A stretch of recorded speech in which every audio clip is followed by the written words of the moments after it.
हाँ, hello and welcome एक बार फिर से आप सब लोग का वंश एजुकेशन ऑनलाइन क्लासेज में बहुत बहुत स्वागत, वंदन, अभिनंदन दोस्तों, वेलकम है। और जैसा कि हम लगातार आपके बीच में क्लास 10 की महत्वपूर्ण प्रश्नों की श्रृंखला को लेकर चला रहे हैं, जिसी के तहत हमने पिछली क्लास में मैं आपके लिए लाइव वीडियो चला रहा था और आज उसी की श्रृंखला में मैं आगे बढ़ा रहा हूँ। हालांकि लाइव वाले वीडियो में कुछ प्रॉब्लम हो गई थी, इसलिए हमको वीडियो वहाँ से रोकनी पड़ गई थी। आज उसी के आगे मैं आपके सामने मेरे दोस्त कंटिन्यू कर रहा हूँ, ठीक है ना। तो हम बात कर रहे थे परिमेय और अपरिमेय संख्याओं के ऊपर, जो पहला चैप्टर था। हम महत्वपूर्ण क्वेश्चन की श्रृंखला में लगातार आपसे बने रहने के लिए हमने कहा था कि हम कुछ महत्वपूर्ण क्वेश्चन को कराएंगे। तो हो गया था, जिसमें मैंने बताया था कि कुछ परिमेय संख्याओं को सिद्ध करने का सवाल आपके बीच में अक्सर आया करता है, तो उसकी हम लोग बात कर रहे थे, ठीक है ना।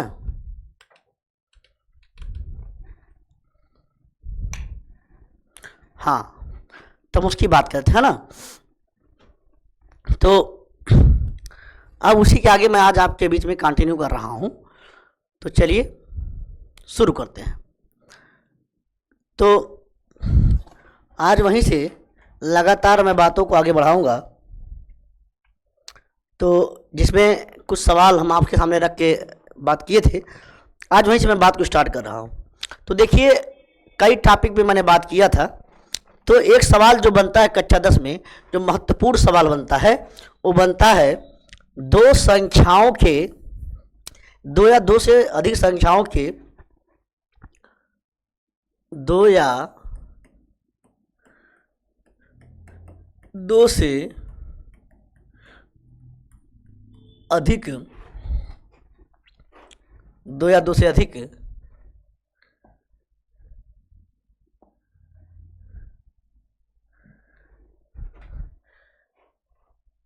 संख्याओं का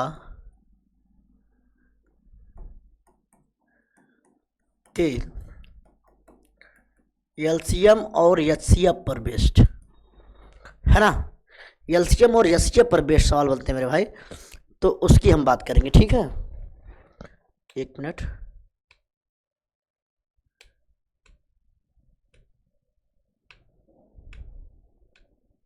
हाँ, तो क्या होता है एलसीएम और एचसीएफ की अगर हम बात करें, तो एलसीएम एचसीएफ पे दो तीन क्वेश्चन बड़े इंपॉर्टेंट पूछे जाते हैं, उस बात मैं आपके बीच में बताता हूँ। हालांकि एलसीएम और एचसीएफ निकालना आपको बेहतरीन सिखाया गया होगा, उसमें कोई दो राय नहीं है। कुछ महत्वपूर्ण, तो क्या क्या आपको याद रखना, जैसे एक क्वेश्चन तो यही पूछ लेते हैं कि पहला तो एक प्रॉपर्टी होती है एलसीएम और एचसीएफ में, मैं उसकी बात करता हूँ। पहला जो प्रॉपर्टी आपके बीच में वो मैं रख रहा हूँ, पहला होता है पहली संख्या गुणे दूसरी संख्या बराबर लासा गुणे मासा। ये मेरे भाई समझ रहे हैं, इस पर एक सवाल बनता है और ये बहुत महत्वपूर्ण है दोस्त, इम्पोर्टेंट है भाई। इस पर बहुत सारे सवाल पूछे जाते हैं, केवल आपका न्यूमेरिकल वैल्यू चेंज रहेगी, बाकी बहुत सारे सवाल इस पर पूछे जाया करते हैं। तो एक मिनट के लिए मैं आपसे अभी बात कर रहा हूँ।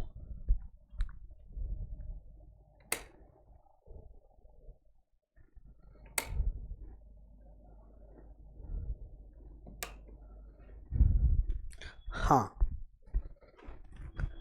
चलिए, हाँ अब ठीक है। चलिए, तो इस पर कैसे सवाल बनते हैं वो मैं आपके बीच में वो सवाल रखूंगा। तो चलिए उस सवाल को हम लोग ले लेते हैं।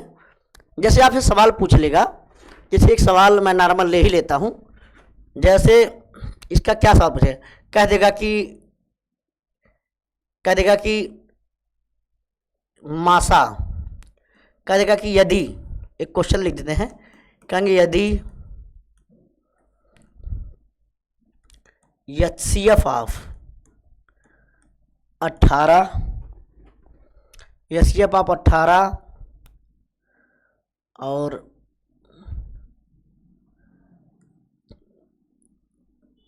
75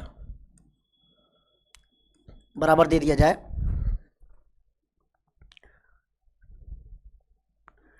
3 दे दिया गया। कितना दे दिया गया? 3, है ना मेरे भाई? 3 दे दिया गया। तो कह रहे हैं कि करें एलसीएम आप 18 और 75 3 है, तो एलसीएम क्या होगा इनका? तो क्या कर रहे हैं? तो एलसीएम होगा। एक सवाल यही पूछ लेते हैं, मतलब मैं आपको केवल समझाने के लिए दिया हूं, लेकिन सवाल ऐसे ही पूछेंगे। देखिए पहली संख्या क्या दिए हैं, तो यही हम लोग कंसेप्ट लगाएंगे, इसी पे सवाल आपको लगाना है। इसमें एमसीक्यू का सवाल आपसे बनेगा। तो पहली संख्या क्या है मेरे भाई? कहेंगे पहली संख्या गुणे दूसरी संख्या बराबर लासा और गुणे मासा। यही फार्मूला होता है। तो पहली संख्या मेरे भाई 18 और दूसरी संख्या है 75 और एलसीएम तो निकालना है और एचसीएफ आपको दिया है। कितना दिया मेरे भाई? 3, है ना?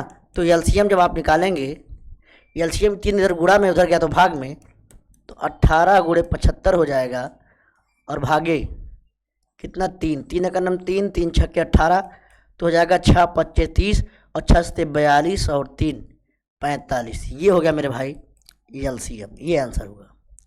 तो इस पर एक बेस्ट सवाल पूछा जाता है जो मैंने आपके सामने रख दिया है।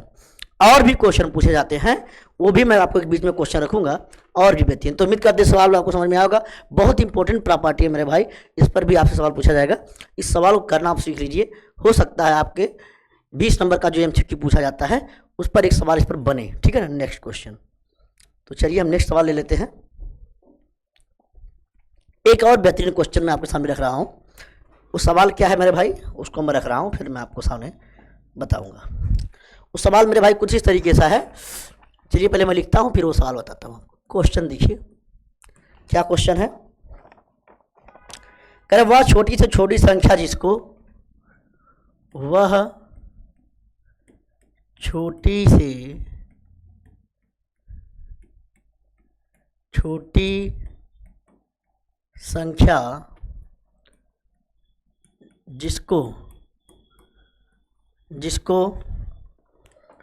जिसको 35 56 91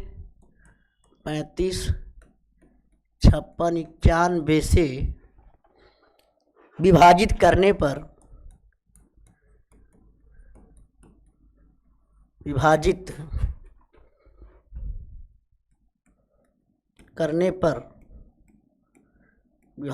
पर प्रत्येक दशा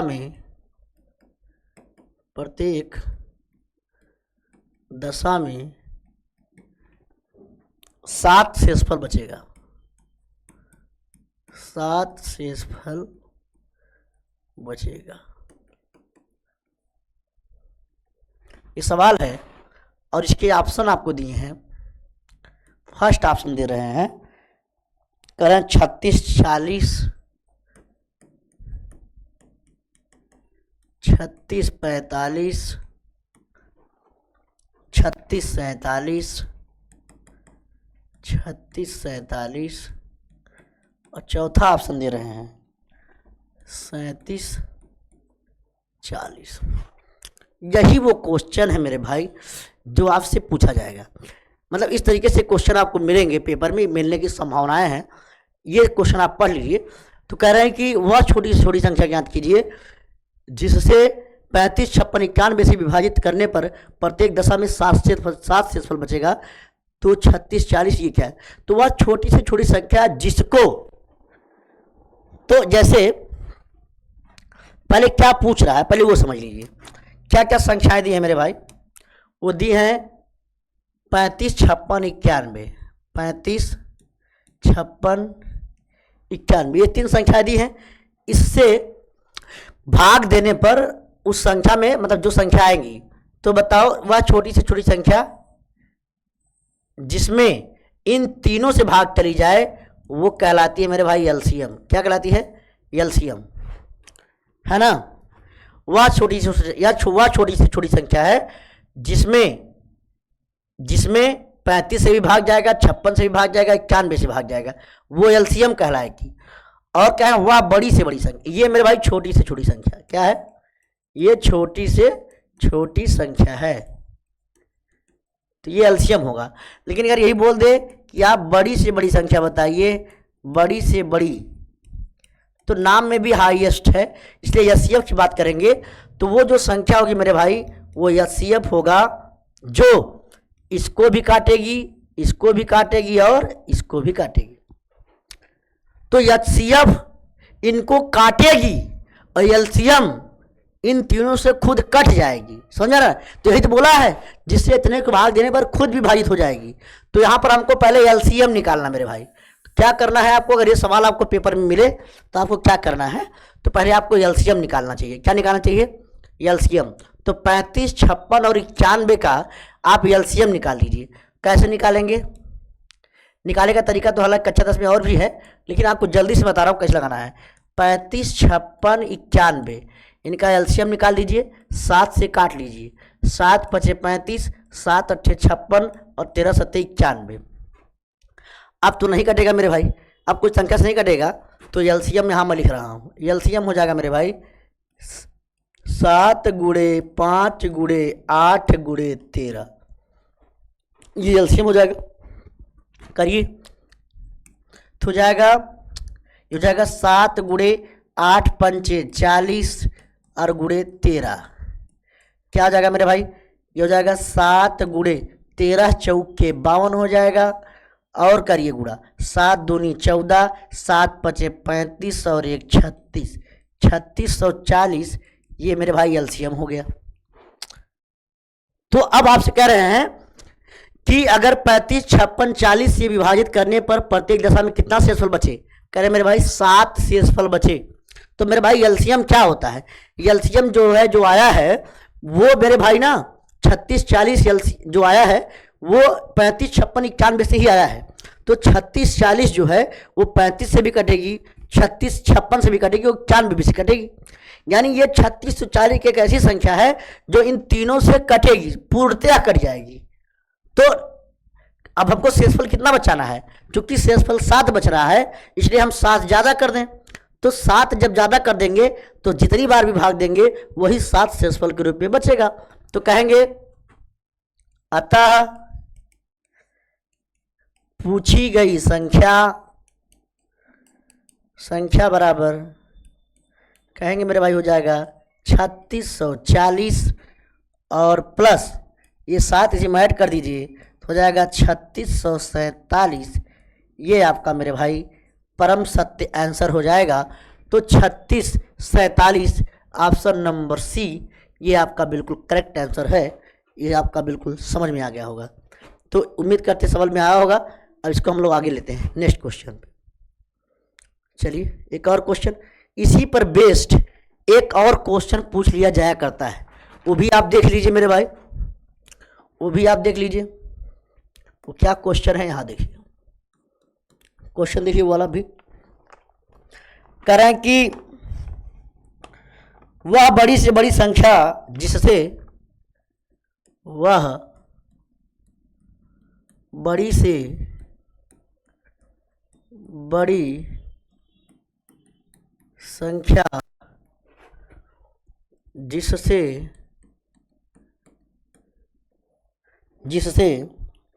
और बड़ी से बड़ी संख्या जिससे 245 और 1037, 245 और 1037 से 1037 को 1037 को विभाजित करने पर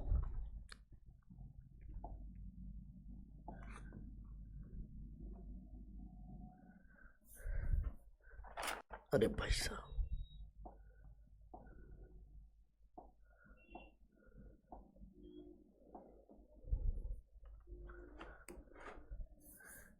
अच्छा करें कि वह छोटी से छोटी संख्या, वह बड़ी से बड़ी संख्या जिससे वह बड़ी से बड़ी संख्या जिससे 245 और 1037 को विभाजित करने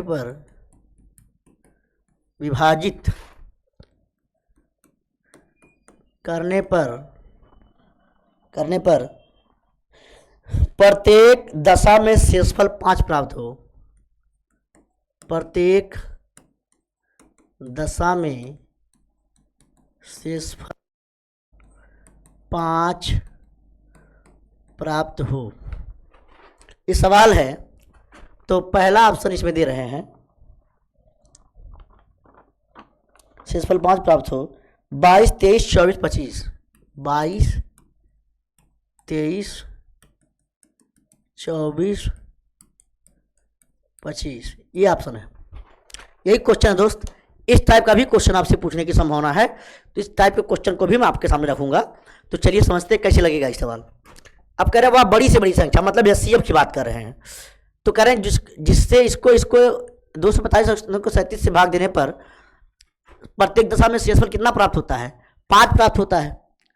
तो यहाँ हमको क्या निकालना पड़ेगा? एचसीएफ, है ना। यानी एचसीएफ जो भी आएगा, है ना, करें अगर इसमें भाग, उस एचसीएफ से अगर इसमें भाग देंगे तो भी 5 शेषफल बचता है, इसमें भी भाग देंगे तो भी शेषफल बचता है। तो क्या करना है ये समझिए। इसमें जब भाग देते शेषफल कितना बचता है? शेषफल 5 बचता है। तो क्या इसमें भाग देंगे शेषफल 5 बचेगा ना, तो हम क्या करते हैं कि दोनों में से 5 घटा देंगे। तो क्या बचेगा? पहली संख्या 245 मेरे भाई, इसमें से 5 माइनस कर दीजिए तो बचेगा 240। और ये क्या है? ये है मेरे भाई 1037, इसमें 5 माइनस कर दीजिए, हो जाएगा 1032। ये 2 संख्याएं बची। माइनस क्यों किया गया? क्योंकि अगर जब 5 था उसमें अगर पहले डायरेक्टली भाग देते तो 5 शेषफल बचता, लेकिन हम कह रहे हैं कि 5 घटा देंगे। अब जब भाग देंगे तो साफ साफ क्या रहेगा? पूरी भाग कट जाएगी। तो हम कह रहे हैं कि अब क्या निकालना पड़ेगा मेरे भाई? क्या निकाल दें? एचसीएफ निकाल दें 240 और 1032। तो जब 240 1032 का एचसीएफ निकालेंगे तो एक ऐसी संख्या प्राप्त होगी जो इसको और इसको दोनों को भाग देंगे तो शेषफल 5 बचेगा, इसको पूरा तरीके से काट देगी तो वही संख्या हमको मिल जाएगी। निकालते हैं 240 मेरे भाई, 240 और ये 1032, है ना। तो कै बार जाएगी बताइए? तो मैं कहूँगा 2 पच्चे 10, तो 5 0 0, 5 चौके 20, 5 दूना 10, 11 बार हो जाएगा। ज़्यादा बार जा रहा है, 4 बार ही जाएगा। कै बार? 4 बार ले जाइए तो 4 बार जाएगा। 4 0 0, 4 चौके 16, 4 दूना 8, हाँसी लिख 9, 2 आ जाएगा। यहाँ घटाइए तो मेरे भाई, तो यहाँ से जब घटाएंगे 13 में से 6 जाएगा तो 7 बचेगा, है ना, 72। और ये 240 हो जाएगा। और काटिए, 7 दूना 14, 7 त्रिक 21, 3 बार ले जाइए, 3 दूना 6 और 3 सत्ते 21। घटाइए, यहाँ 4 बचेगा और यहाँ घटाइए तो ये 2 बचेगा, है ना। तो अब 24 में 72 से भाग दे देंगे तो 24 तियाँ मेरे भाई 72 हो जाएगा। और यहाँ कट के शेषफल क्या आ गया? 0 आ गया। तो अब यही जो है, तो जहाँ पर शेषफल 0 आता है मेरे भाई, वो लास्ट वाली जो संख्या लास्ट वाला जो भाजक होता है वही तो एचसीएफ कहलाता है। तो 24 मेरे भाई इसका क्या हो जाएगा? करेक्ट आंसर हो जाएगा। यानी एचसीएफ जो है इसको सही काटेगा तो बताओ एचसीएफ हो जाएगा। तो 5 अगर इसमें ऐड कर देंगे तो भाई शेषफल बचेगा। तो यही जवाब हो जाएगा। तो 24 आपका राइट आंसर है, ये बिल्कुल करेक्ट कर लीजिए इसको, ठीक है। एक सवाल और बनता है मेरे भाई, इसी पर बेस्ड एक सवाल और बनता है, तो कैसे उसको भी लगा लेंगे।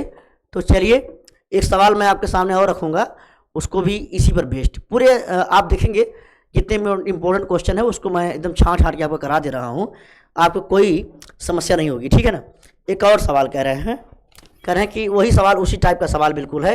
कह रहे हैं कि सवाल देखिए, कह रहे वह बड़ी से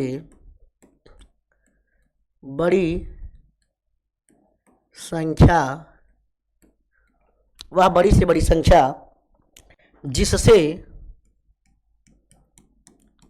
जिससे जिससे 125 और 70 को 125 और 70 को विभाजित करने पर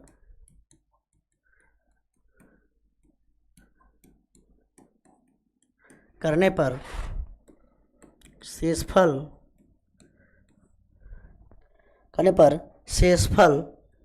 क्रमशः 8 और 5 प्राप्त होता है संख्या होगी। कहते तो वो संख्या क्या होगी मेरे भाई, ये सवाल पूछा गया है। तो इसका ऑप्शन आपको दे रहे हैं। ऑप्शन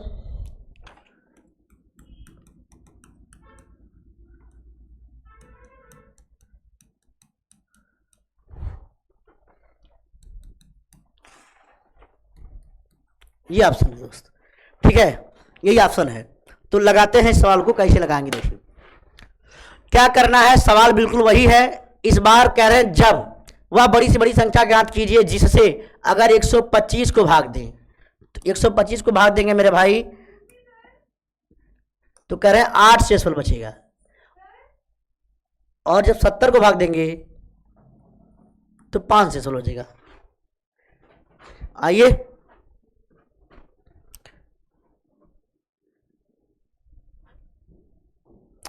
ठीक है, चलिए। तो पहले क्या करना है बताओ, सॉल्यूशन देखिए साहब। पहले क्या करना देखिए, 125 में से पहले 8 घटा लीजिए तो ये 117 आ जाएगा ना। उसके बाद क्या करिए, 70 में से आप 5 घटा लीजिए, 13 आ जाएगा। सॉरी 13 नहीं आ जाएगा, ये 65 आ जाएगा मेरे भाई। अब हमको क्या निकालना है, HCF ऑफ 65 और 117। तो बताओ कौन ऐसी संख्या जिससे दोनों संख्याएं कट जाएंगी, तो संख्या है मेरे भाई 13, इसलिए 13 क्या हो जाएगा HCF, और यही हमारा फाइनल आंसर हो जाएगा। तो 13 आपका बिल्कुल करेक्ट आंसर है। ऑप्शन नंबर 2 आप बिल्कुल सही लगा लीजिए। इस तरीके से आपको लगाना है। तो चलिए, उम्मीद करते हैं आपको समझ में आ रहा होगा। इस तरीके के क्वेश्चन बनेंगे मेरे भाई, संभावनाएं हैं इस तरीके के प्रश्न पूछने की। एनसीईआरटी में तो नहीं मुझे लगता है कि इस टाइप का क्वेश्चन है, लेकिन आपकी संभावनाएं जरूर है, ठीक है।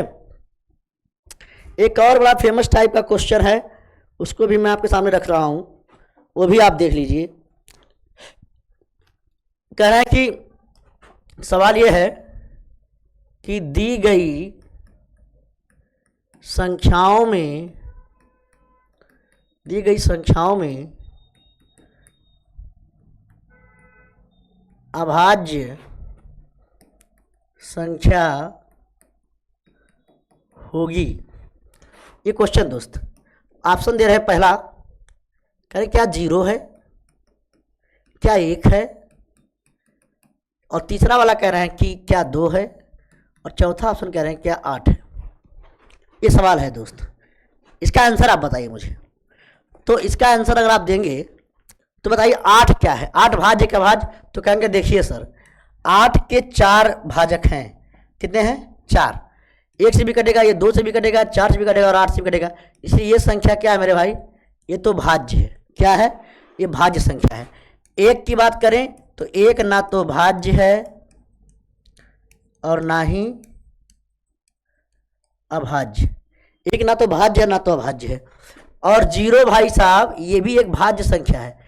कहेंगे सर 0 पे ही कंफ्यूजन होगा मेरे हिसाब से आपको।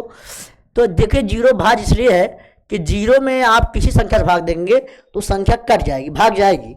1 से भाग देंगे तो उत्तर क्या आएगा बोलिए 0। 0 में 2 से भाग देंगे क्या उत्तर आएगा 0। 0 में 3 से भाग देंगे क्या उत्तर आएगा 0। 0 में 4 से भाग देंगे उत्तर क्या आएगा 0। किसी संख्या से भाग देंगे उत्तर 0 ही आना है। यानी सभी संख्याएं जो हैं वो 0 की भाजक हैं, है ना। और इसलिए 0 भाज्य संख्या हो गई। तो लेकिन 2 को देखिए, 2 का केवल 2 गुणनखंड, या तो 1 या तो 2। तो बताओ कौन भाज्य संख्या होगी। तो मेरे भाई अभाज्य संख्या कौन हो जाएगी, तो अभाज्य संख्या मेरे भाई वो 2 है। यही आपका करेक्ट आंसर हो जाएगा। तो उम्मीद करते हैं आपको समझ में आ गया होगा। तो चलिए, ये रहे कुछ महत्वपूर्ण क्वेश्चन चैप्टर नंबर फर्स्ट से। अब मैं आपको ले चलता हूं बीज गणित में। किस में ले चलूंगा मेरे भाई? बीज गणित वाले चैप्टर में। बीज गणित में लगभग 18 नंबर का प्रश्न आपसे पूछा जाएगा। 18 नंबर का प्रश्न आपके बोर्ड में पूछा जाना है। और कौन कौन से वो महत्वपूर्ण प्रश्न हैं या कौन कौन से वो महत्वपूर्ण टॉपिक हैं जहां से आपका 20 नंबर का जो एमसीक्यू आ रहा है वहां से आपका प्रश्न पूछे जाने की संभावना है। और कहां से अधिकतर बार ये देखा गया कि कहां से वो क्वेश्चन पूछ रहे हैं, कहां से वो पुटअप कर रहे हैं, वो सारे क्वेश्चन अभी मैं आपके बीच में रखने वाला हूं और ये बताने वाला हूं कि क्या क्या टॉपिक आपको पढ़ना है और कौन कौन से क्वेश्चन पूछे जाने की संभावना है जो एमसीक्यू में बन सकते हैं। ठीक है, तो चलिए, बीज गणित में स्पेशली मैं बात करूं तो कुछ चैप्टर आ रहे हैं। तो चलिए, मैं यहां लिख रहा हूं। तो कह रहे हैं अब जो चैप्टर पढ़ा हम स्टार्ट करने वाले हैं वह मेरे भाई बीज गणित, यानी बीज गणित को अलजेब्रा कहते हैं। अलजेब्रा, अलजेब्रा की बात कर रहे हैं। और अलजेब्रा में आपसे टोटल 18 मार्क्स, टोटल 18 मार्क्स का क्वेश्चन पूछा जाएगा। 18 नंबर का क्वेश्चन पूछा जाना है मेरे भाई, जिसमें जो इम्पोर्टेंट चैप्टर, जो पहला जो चैप्टर आ रहा है, जो सबसे पहला जो चैप्टर आता है मेरे भाई, वो कौन सा चैप्टर आ रहा है वो मैं आपको बता दूं। तो पहला जो चैप्टर है वो है मेरे भाई, जो पहला चैप्टर यहाँ से बनता है, जो पहला चैप्टर है वो है मेरे भाई बहुपद। कौन सा है? पहला बहुपद, यानी पॉलीनॉमियल्स, जिसको मैंने बहुत बेहतरीन तरीके से पूरे विस्तार से पढ़ाया है। आप जाएंगे वंस एजुकेशन ऑनलाइन क्लासेस के आप जाए वीडियोस में जाएंगे, वीडियोस वाले सेक्शन में, तो आपको पूरा एक तरफ से प्लेलिस्ट मिल जाएगी, एक तरफ से पूरा 1 part, 2nd part, 3rd part, 4th part. मैंने पॉलिनोमियल बहुत बेहतरीन तरीके से पढ़ाया है और क्वाड्रेटिक इक्वेशन भी बहुत बेहतरीन तरीके से पढ़ाया है मेरे भाई। और इसके बाद जो चैप्टर और मैंने पढ़ाया है आपको, 2 चर में रैखिक समीकरण युग में भी मैंने आपको पूरा डिटेल से पढ़ाया है। आप वहाँ से भी जा करके अपना जो लघुत्तरी में और उससे 20 विस्तृत उत्तरी प्रश्न में है, वहाँ से आप कंप्लीट कर सकते हैं। ठीक है, फिलहाल कोई बात नहीं है। यहाँ से हम स्टार्ट करते हैं। पहला तो आपका हो गया। दूसरा जो इसमें महत्वपूर्ण चैप्टर आता है मेरे भाई, वो आता है 2 चर में, 2 चर में, 2 चर में रैखिक समीकरण युग्म, ये आता है। फिर जो तीसरा चैप्टर इसमें महत्वपूर्ण आता है वो आता है द्विघात समीकरण, द्विघात समीकरण आता है। और जो चौथा चैप्टर है इसमें महत्वपूर्ण, वो है मेरे भाई समांतर श्रेणी। ये मेरे भाई, ये 4 महत्वपूर्ण चैप्टर हैं। इन 4 महत्वपूर्ण चैप्टर से आपका 18 नंबर प्रश्न पूछा जाना है, जिसमें अब मैं आपसे बात करूंगा जो पहला चैप्टर है उसमें क्या महत्वपूर्ण क्वेश्चन बनेंगे, वो मैं आपसे अभी बात करने वाला हूं। तो चलिए हम स्टार्ट करते हैं पहले वाले चैप्टर में, जो बीजगणित का पहला चैप्टर है, जिसको हम कह रहे हैं बहुपद। तो बहुपद में आपको पॉलिनोमियल वाले सेक्शन में आपको क्या इम्पोर्टेंस ऐसे टॉपिक हैं जिसको आपको पढ़ना चाहिए ज़रूर, जहाँ से बिल्कुल ये कंपलसरी है कि वहाँ से क्वेश्चन बनेंगे ही बनेंगे। तो पहला जो आपको पढ़ना है बहुपद के शून्यकों की संख्या पर, है ना। तो चलिए मैं नेक्स्ट स्लाइड से स्टार्ट करता हूँ। इसमें क्या क्या टाइप पढ़ना है बहुपद में,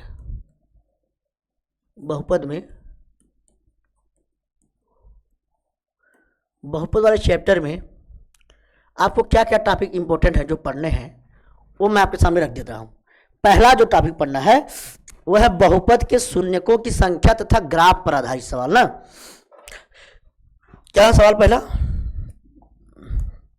पहला है बहुपद के शून्यकों की संख्या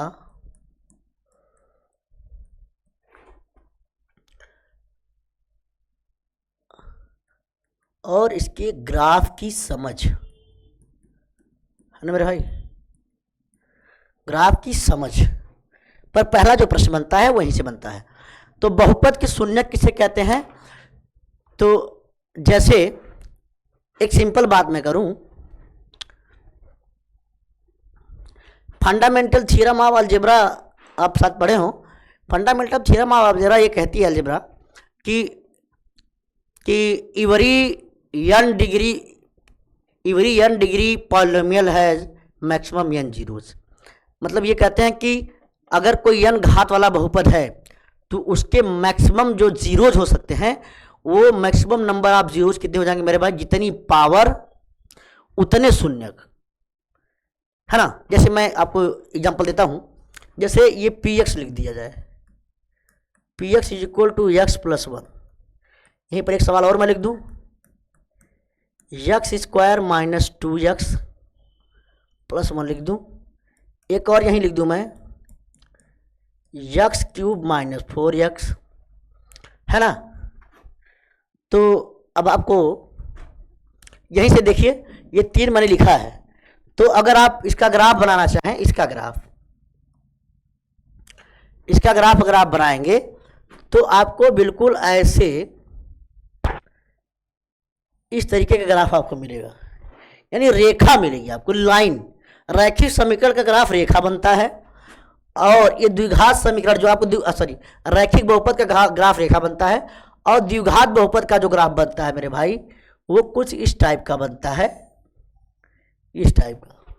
इसको हम लोग पैराबोला कहते हैं, पैराबोला कहते हैं, और हिंदी में कहते हैं मेरे भाई परवलय। क्या कहते हैं? परवलय, है ना। तो अक्सर एक सवाल पूछ लिया जाता है कि ax square plus bx plus c बराबर 0, या ये दे दे या ऐसे डायरेक्ट पूछ ले कि px बराबर, कहेंगे बहुपद px स्क्वायर प्लस कह देंगे बहुपद px बराबर इतना, कहने a does not equal to 0 का ग्राफ होगा। ये सवाल बन जाए तो ग्राफ कैसे होगा? तो इसका आंसर मेरे भाई आपको देना क्या है? इसका आंसर बहुत सिंपल हो जाएगा। घात देखिए 2 है तो क्वाड्रेटिक पॉलिनोमियल है, द्विघात बहुपद है, इसका जो ग्राफ होगा वो मेरे भाई हो जाएगा परवलयाकार। क्या बन जाएगा? परवलयाकार। तो अगर, लेकिन अभी आपसे सवाल क्या पूछ ले, अगर पूछ ले शून्यकों की संख्या, तो इसमें शून्यकों का मतलब होता है, शून्यक का मतलब होता है कि x की वो वैल्यू जिसमें हम बहुपद के अंदर रखें तो वैल्यू 0 हो जाए, है ना, px 0 हो जाए। तो px 0 करेंगे तो x प्लस 1 की वैल्यू 0 हो जाएगी, तो x बराबर -1। क्या आ जाएगा मेरे भाई? x बराबर क्या आ जाएगा? -1। तो देखिए घात 1 है तो शून्यक 1, यहाँ से सॉल्व करेंगे तो x बराबर -1, x बराबर दोनों वैल्यू क्या आ जाएगी? x बराबर 1 आएगा और दोनों 1 आएगा, है ना, 1 आएगा। तो दोनों 1 बनाई जाएगी। तो देखिए घात 2 तो शून्यक कितने? 2।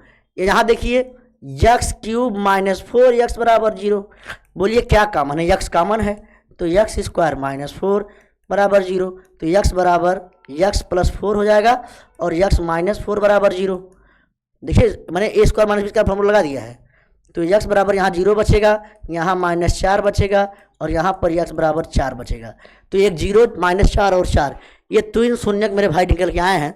तो मैं यही तो आपसे कह रहा हूँ कि जितने घात उतने शून्यक। लेकिन एक चीज़ ये भी ध्यान रखना है कि द्विघात वाले में, द्विघात बहुपद में कभी कभी ये चीज़ें कहीं कहीं किसी कंडीशन में सही नहीं होती हैं। मैं आपको दिखाता हूँ। अगर px बराबर मैं आपको दे दूँ कि x स्क्वायर प्लस 4, तो कहेंगे, आपसे पूछा जाए कितने नंबर आप शून्यक बनेंगे तो आप क्या जवाब देंगे? तो आप कहेंगे सर इसको 0 कर दीजिए। तो x स्क्वायर प्लस 4 बराबर 0 कर देंगे, ये बराबर 0 कर देंगे। तो x स्क्वायर बराबर -4, ये पॉसिबल ही नहीं है। किसी संख्या का अगर स्क्वायर है तो उसकी वैल्यू कभी प्लस कभी माइनस आ ही नहीं सकती है।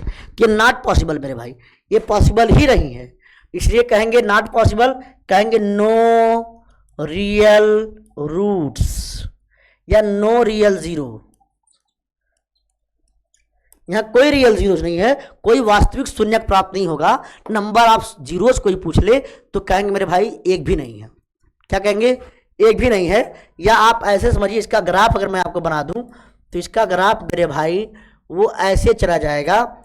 यहाँ 4 है मान लेते हैं, तो इसका ग्राफ ऐसे 4 से ही चला जाएगा, है ना। तो बताइए एक्स अक्ष को कट ही नहीं कर रहा है। तो आप तो यही तो पढ़े हैं आप कि कोई भी ग्राफ एक्स अक्ष को जितने पॉइंट पर कर करता है उतने ही शून्यक होते हैं। तो लेकिन इस ग्राफ में थोड़ा सा आप देखिए, इस ग्राफ पे तो मेरे भाई कहीं भी ये ग्राफ कहीं एक्स अक्ष को कट नहीं किया है, इसीलिए नंबर ऑफ जीरोज कितने हो जाएंगे मेरे भाई? एक भी नहीं जीरोज होंगे। ठीक है, तो इस तरीके के भी प्रश्न आपसे पूछे जाने की संभावना बनती है, वो भी एमसीक्यू के अंदर। तो दूसरा जो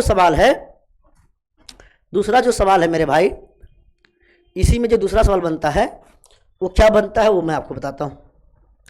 दूसरा जो टॉपिक इसे आपको पढ़ना है वो पढ़ना है शून्यकों तथा कहेंगे बहुपद के शून्यकों तथा गुणांकों में संबंध मेरे भाई, ये इस टॉपिक को पढ़ना है। तो मैं आपको बताता हूं कैसे पढ़ना है आपको। देखो कैसे पढ़ना है कि यदि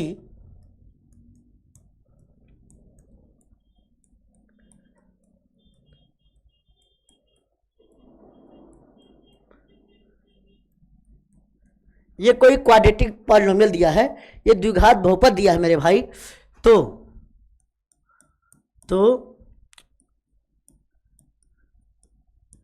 शून्यकों का, या ऐसे लिख दूं पहले मैं, कहेंगे यदि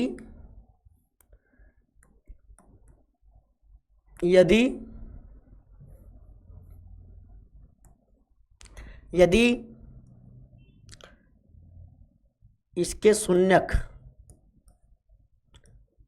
शून्यक अल्फा और बीटा हो तो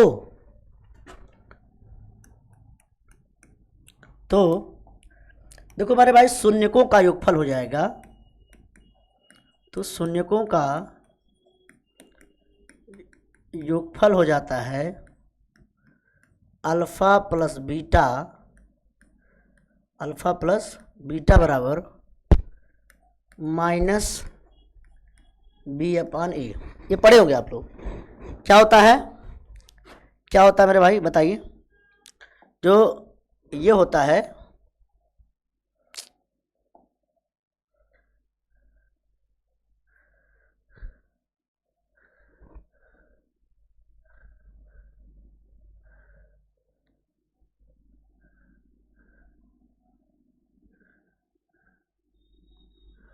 हाँ एक मिनट,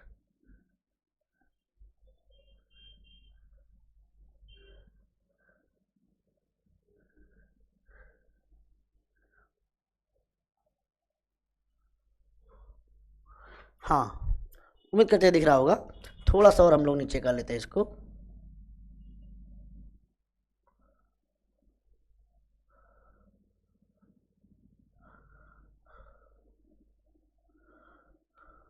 हाँ उम्मीद करते दिख रहा होगा आपको। तो यहाँ पर मैं लिख रहा हूँ, तो यहाँ पर जो शून्यकों एवं, तो पहला इसका जो कहेंगे शून्यकों का योगफल क्या हो जाएगा? कहेंगे शून्यकों का जो योगफल हो जाएगा मेरे भाई वो अल्फा प्लस बीटा बराबर हो जाएगा मेरे भाई -b/a। b क्या है? तो वो b जो है वो यक्ष का गुणांक है, और जो a है x² का गुणांक है। और शून्यकों का गुणनफल जो है मेरे भाई वो अल्फा इंटू बीटा बराबर c/a होता है ना। एक इम्पोर्टेंट बात यहीं से मैं आपको और बता देता हूं कहेंगे यदि शून्यक अल्फा और बीटा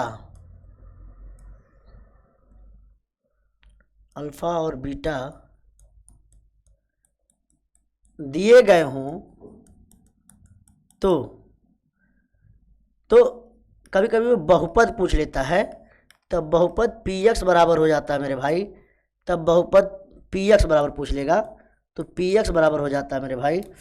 वो भी आप जानते हैं, वो सूत्र होता है, वो होता है k x square minus alpha plus beta x plus alpha into beta बराबर ये 0 हो जाता है। 0 नहीं लिखना है क्योंकि बहुपद है तो 0 नहीं लगाएंगे, ये फार्मूला हो जाता है। तो ये सारी चीज़ें आपको याद होनी चाहिए, इस पर भी सवाल बनते हैं, ठीक है ना। तो शून्यकों से बहुपद ज्ञात करना, ये फार्मूला भी आपको जानना है।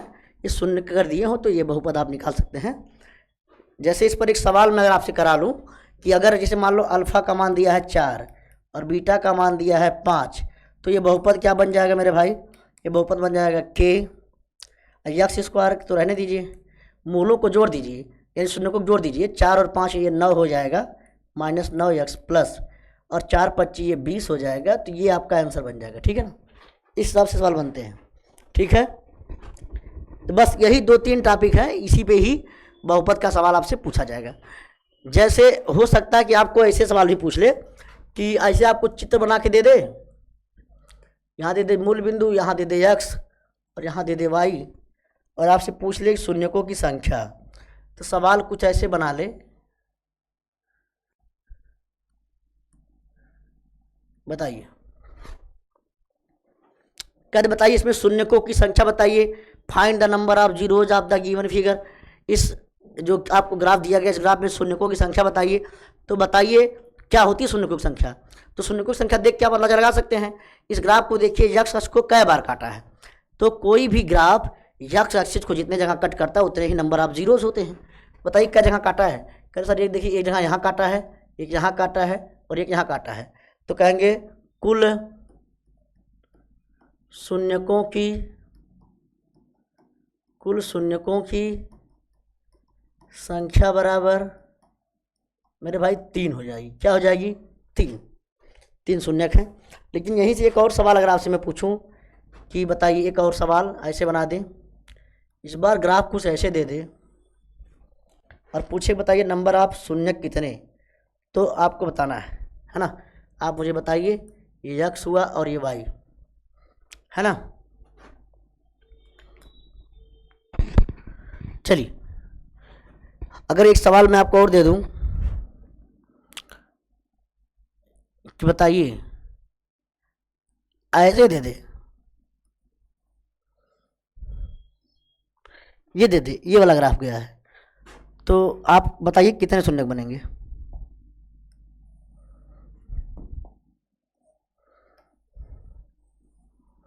ये रहा। तो बताओ क्या जगह कटा है? केवल एक जगह कटा है मेरे भाई।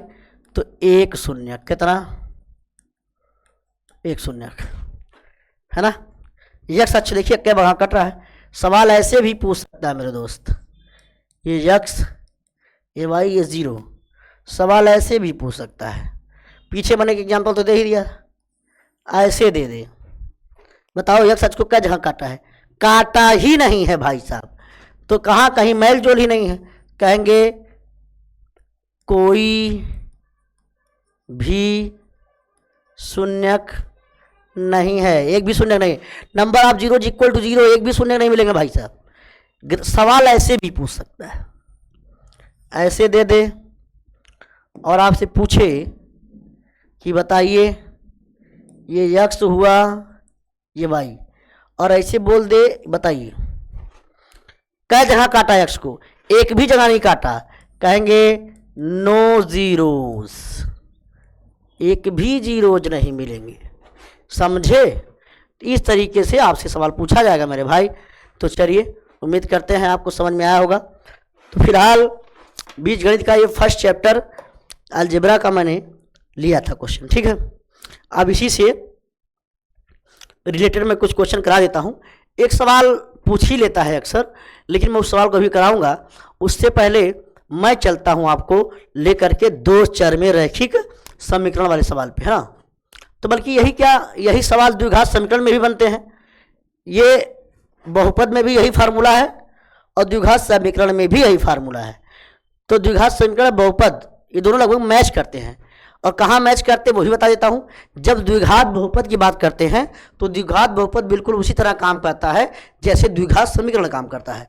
द्विघात समीकरण के जो यहाँ केवल क्या अंतर आता है, कहेंगे यहाँ शून्यकों का गुणनफल दिया है, वहाँ मूलों का गुणनफल हो जाता है, और यहाँ शून्यकों का योगफल दिया है, वहाँ मूलों का योगफल हो जाता है। समझ में आ गया ना। तो अब यहीं पर मैं चाह रहा हूँ कि हम लोग द्विघात समीकरण की भी बात कर लेते हैं। द्विघात समीकरण, द्विघात समीकरण, द्विघात समीकरण में कुछ क्वेश्चन बनते हैं। पहला जो टॉपिक बनता है द्विघात समीकरण में मेरे भाई, वो क्या बनता है मैं वो आपको बताता हूं। पहला तो वही जो मैंने बताया है। पहले हम आपको पूछ लेंगे, पहला जो सवाल बनता है वो कहते हैं गुणनखंड विधि से द्विघात समीकरण को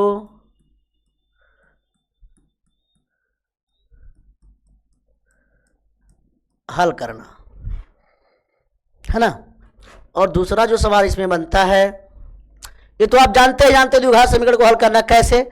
आप जानते होंगे एक्स स्क्वायर प्लस 3x+2 ये सवाल आ जाए बराबर 0, इसको आप हल कर सकते हैं। X square plus 2x plus x plus 2 बराबर 0। यहाँ से x कॉमन ले लेते हैं तो x प्लस 2, यहाँ से 1 कॉमन लेते हैं तो x प्लस 2 बराबर 0। फिर सॉल्व करते हैं तो कहते हैं x प्लस 2 और यहाँ से x प्लस 1 बराबर 0। फिर कहते हैं यदि x प्लस 2 बराबर 0 तो x बराबर आता है -2, और x प्लस 1 बराबर 0 तो x बराबर आप देते हैं -1। इस तरीके से आप ये सब सीख के आए होंगे, इसमें कोई दिक्कत नहीं है। उसी में अगर इससे पॉसिबल नहीं है तो एक और पढ़ाया गया होगा, आपको पढ़ाया गया इसी में द्विघाती सूत्र। क्या पढ़ाया गया है? द्विघाती सूत्र पढ़ाया गया ना। इसको हम कहते हैं श्रीधराचार्य सूत्र। क्या पढ़े हैं भाई, क्या पढ़े हैं मेरे दोस्त? वो भी आप पढ़े होंगे श्रीधराचार्य सूत्र। यक्स बराबर होता है -b plus minus b square minus 4ac अपान 2a। यही पढ़े होंगे। और जैसे ये पढ़े तो तुरंत एक बात समझ में आ जाती है, फिर वहीं नेक्स्ट टॉपिक मेरी शुरू हो जाती। क्या हम लोग वही पढ़ लेते हैं? क्या पढ़ते हैं? इस पर भी हम लोग पढ़ते हैं, उसी पढ़ते हैं हम लोग, करते हैं विविक्तिकर। विविक्तिकर पढ़ते हैं, जिसको हम कहते हैं डिस्क्रिमिनेंट। और जब विविक्तिकर जान जाते हैं तो यहीं से, अच्छा विविक्तिकर क्या होता है, जो आप देख रहे हैं ना विविक्तिकर डी बराबर आप पढ़े हैं, अंदर जो दिख रहा है b स्क्वायर माइनस 4ac, ये हो गया डिस्क्रिमिनेंट। जैसे डिस्क्रिमिनेंट पढ़ते हैं तो एक सवाल और आ जाता है यहीं पर बीच में, जिसको हम लोग कहते हैं, आपको कहते हैं, तो हो जाता है मेरे भाई मोलों की प्रकृति के बारे में। तो मोलों की प्रकृति मेरे भाई 3 कंडीशन आपको पढ़नी पड़ती है। किस पर निर्भर करती है? विविक्तिकर पे। पहली कंडीशन करें यदि करें b स्क्वायर माइनस 4ac अगर 0 से बड़ा है तो क्या लिखते हैं हम लोग? लिखते हैं, तब हम लोग क्या लिखते हैं बताइए? तब हम लिखते हैं, तब लिखते हैं कि भिन्न भिन्न भिन्न मूल मिलेंगे तथा क्या मिलेंगे? मूल क्या होंगे? वास्तविक तथा भिन्न भिन्न होंगे। ऐसे लिख देते हैं वास्तविक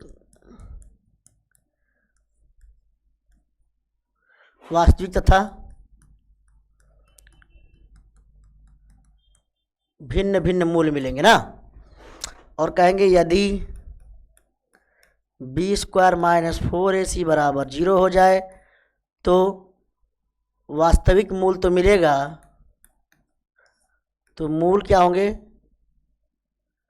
मूल वास्तविक मूल मिलेंगे तथा समान मूल मिलेंगे, वास्तविक मूल तथा समान, है ना। और कहेंगे यदि B square minus 4ac less than 0 हो जाएगा तो कहेंगे कोई वास्तविक हल नहीं मिलेगा। ठीक है मेरे भाई, यानी मूल काल्पनिक हो जाएंगे। इतना बात आपको पढ़ना है, समझ में आया ना। तो इतना जैसे बात आप पढ़ते हैं तो लगभग सारी बातें कंप्लीट हो जाती हैं। तो अब यहाँ से जो महत्वपूर्ण 2-3 क्वेश्चन बनेंगे वो क्वेश्चन को मैं लेता हूँ। पहला जो क्वेश्चन मैं देख रहा हूँ वो एक क्वेश्चन मैं आपके सामने रख रहा हूँ। पहला जो क्वेश्चन है मेरे भाई वो सवाल इस टाइप का है, कह रहे हैं कि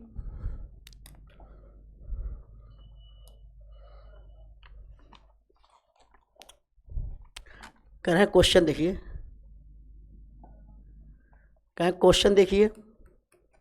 क्वेश्चन देखिए मेरे भाई। पहला क्वेश्चन कह रहे हैं 3x square minus 2x plus 3 बराबर 0 का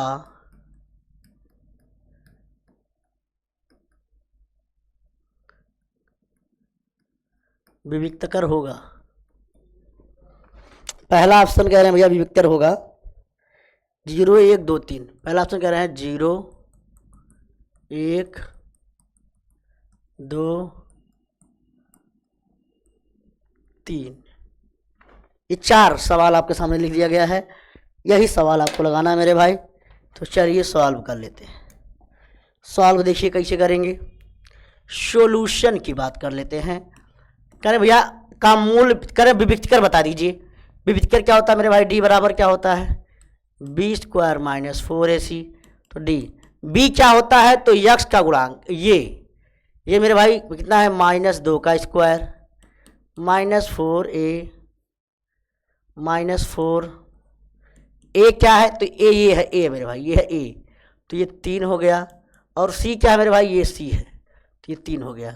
तो सॉल्व कर लीजिए मेरे भाई, तो हो जाएगा 2 2 4 माइनस ये 3 3 का 9 9 चौक 36। ऑप्शन मैंने गलत लिख दिया है मुझे लगता है। ऑप्शन मेरे भाई अच्छा यहाँ थोड़ा सा गड़बड़ जरूर हुआ है, गड़बड़ थोड़ा सा रुक जाइए। ये जो मैं लिखा हूँ यहाँ होना चाहिए 1/3। क्या है मेरे भाई 1/3। तो यहाँ हम लोग थोड़ा चेंज कर लेते हैं 1/3। अब सही है 1/3 कट जाएगा। तो अब 4 माइनस 4 तो डी की वैल्यू क्या आ जाएगी मेरे भाई 4, सॉरी 4 नहीं 0, 4 माइनस 4 यानी 0। तो ये पहला ऑप्शन ही आपका करेक्ट हो जाएगा। तो ये पहला क्वेश्चन आपके सामने रखा गया है, समझ गए ना। तो ये पहला सवाल हो गया। तो इस तरीके के सवाल आपसे पूछा जाएगा मेरे भाई। नेक्स्ट सवाल लेते हैं, करें यदि, एक और सवाल मैं आपके सामने रख रहा हूँ। करें यदि, बल्कि मैं इसको 2 पार्ट में कर ले रहा हूँ। पहला क्वेश्चन, एक क्वेश्चन और ले रहे हैं। करें यदि द्विघात समीकरण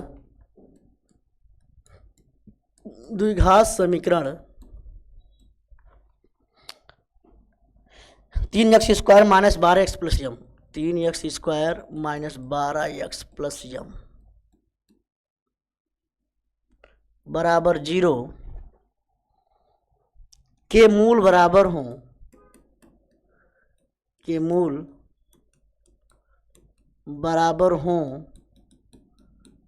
तो यम का मान होगा।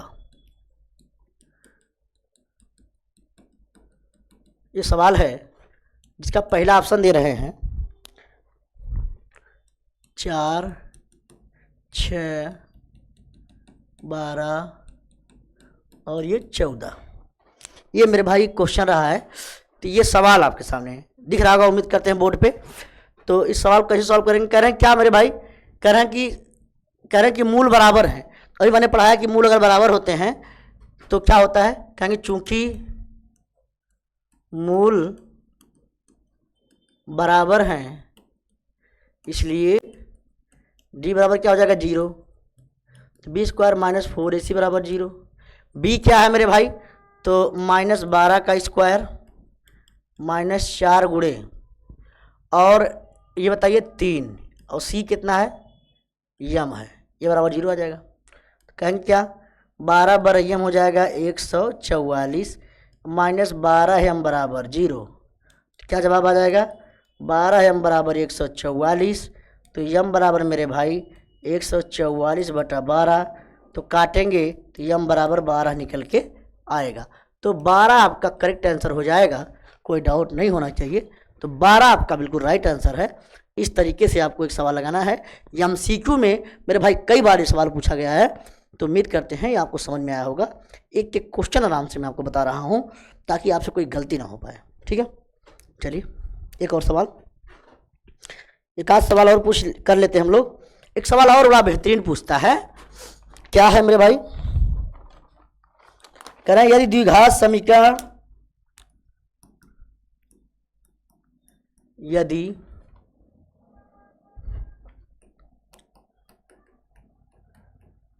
द्विघात समीकरण x square plus 2x minus P बराबर 0 का एक मूल -2 हो, एक मूल -2 हो तो p का मान होगा, तो p का मान होगा। ऑप्शन दे रहे हैं, कह रहे पहला ऑप्शन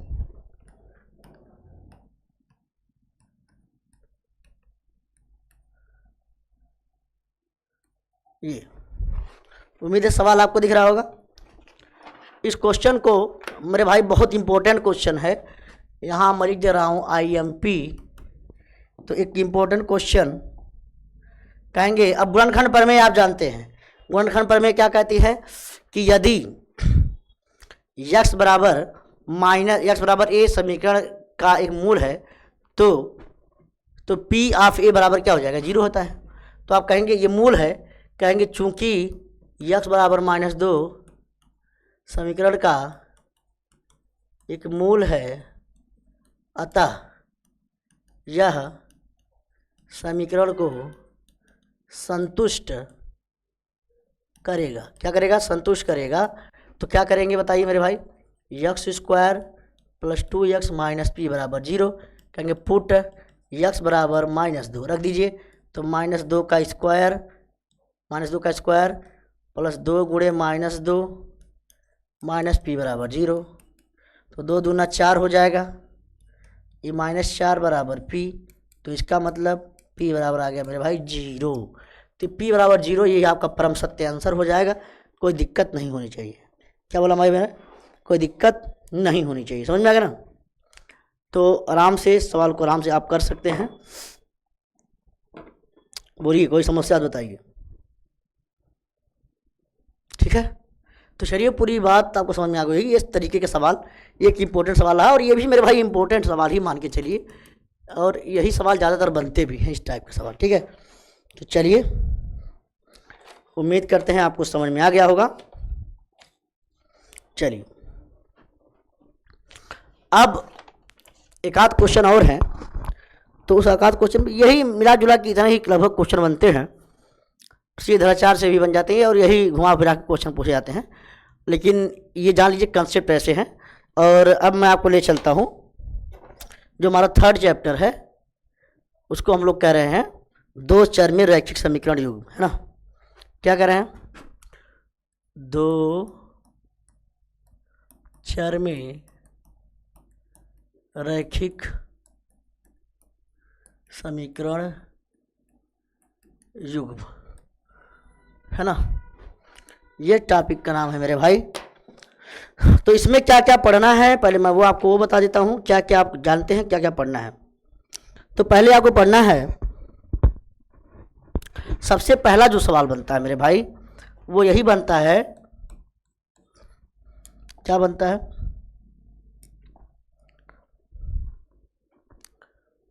कहेंगे किसी समतल में, किसी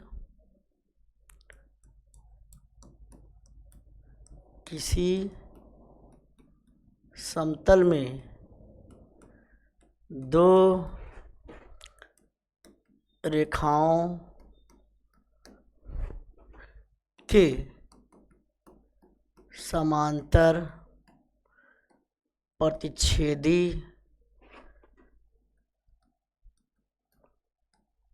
तथा संपाती होने की शर्त। ये सवाल पहले बनते हैं मेरे भाई। दो रेखाएं अगर प्लेन में हैं तो कब रेखाएं समांतर होंगी, कब संपाती होंगी, अब कब जो है वो होंगी। तो पहला तो यही मेरे भाई आप पढ़े होंगे, मैं आपको थोड़ा सा बात कर लेता हूं। तो क्या सवाल बनता है, ये रेखाएं ऐसी तो प्रतिच्छेदी होती हैं, रेखाएं अगर ऐसे हैं तो समांतर होती हैं, और अगर एक दूसरे के ऊपर कॉन्साइड कर जाएं ऐसे, डबल बार किया गया इसका मतलब वो संपाती हो गई, एक दूसरे के ऊपर दो लाइन है,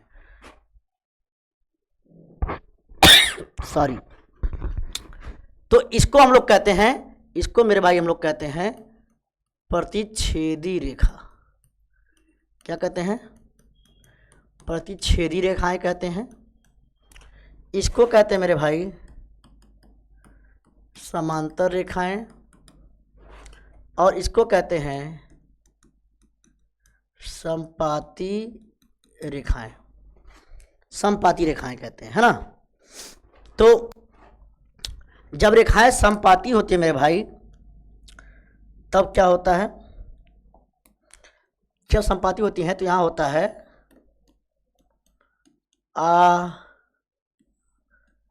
तब यहां होता है आद्वितीय हल। क्या होता है, आद्वितीय हल। यहां लिखते हैं हम लोग कोई हल, यहां कोई हल नहीं मेरे भाई, और यहां लिखते हैं अनंत हल। कितने हल मेरे भाई, अनंत हल लिखते हैं, ठीक है। तो अब मैं कह रहा हूं, देखिए अब मैं जो बता रहा हूं आप समझिए उस बात को। अब आप समझिए, कहना यदि दो रेखाएं है ना, a1x plus b1y plus c1 बराबर 0, a2x b2y प्लस c2 बराबर 0 ऐसे दी गई हैं, तो कब ये समांतर होंगी। तो पहले आप निकालिए a1 बटा a2 अगर बराबर नहीं आए b1 बटा b2 के, तब ये क्या होंगी बताओ, तब ये रेखाएं क्या होंगी, ये प्रतिच्छेदी रेखाएं होंगी। और कह रहे हैं कि यहीं पर मैं लिख दूं अगर आपको, तो यहाँ पर मैं अगर लिखूँ आपसे तो ऐसे आप समझिए, यहाँ मिटा देता हूँ मैं। अगर ये a1 बटा a2 बराबर आ जाए और लेकिन ये बराबर ना आए c1 बटा c2 के, तो ये कंडीशन है मेरे दोस्त रेखाओं के समांतर होने की। और ये अगर आ जाए a1 बटा a2, ये बराबर आ जाए b1 बटा b2, और ये बराबर आ जाए c1 बटा c2 के, तब ये रेखाएं समपाती होंगी। तो ये जान लीजिए कि एमसीक्यू में अगर एक सवाल पूछता है तो अक्सर इसी में से आपको ये तीनों कंडीशन याद रखनी है। अगर a1 बटा a2 b1 बटा b2 बराबर नहीं आया तो वही सवाल छोड़ देना है, रेखाएं अद्वितीय हल मिलेगा और रेखाएं प्रतिच्छेदी होंगी। दो बराबर आए, तीसरा बराबर नहीं आए तो रेखाएं समांतर, कोई हल नहीं। और कह रहे हैं अगर संपाती आ जाएं और तीनों बराबर आ जाएं संपाती अनंत हल मिलेंगे, ठीक है। तो ये भी आपको याद रखना चाहिए। तो एक सवाल यहाँ से पूछा जाता है, ठीक है। यहाँ से पढ़ने के बाद तो दो चरमरैखिक समीकरण को हल करने में उसके बाद क्या टॉपिक पढ़ा जाता है मेरे भाई, उसके बाद टॉपिक पढ़ा जाता है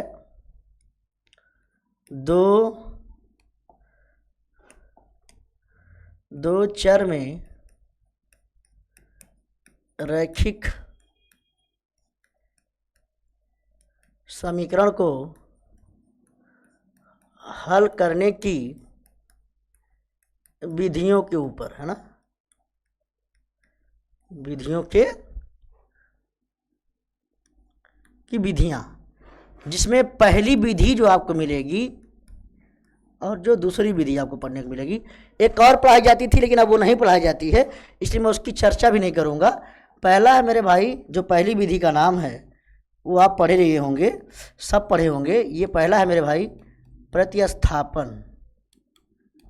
पहला क्या मेरे भाई? प्रतिस्थापन विधि। और जो दूसरा है मेरे भाई वो है विलोपन विधि, इलिमिनेशन मेथड। ये दो विधि हमको स्पेशल रूप से पढ़ाई जाती है। और प्रतिस्थापन विधि और विलोपन विधि हम पढ़ लेते हैं तो इसी पर क्या बनते हैं, इसी पर मेरे भाई बनते हैं एक और टाइप का सवाल बनता है, वो मैं आपको बता रहा हूं।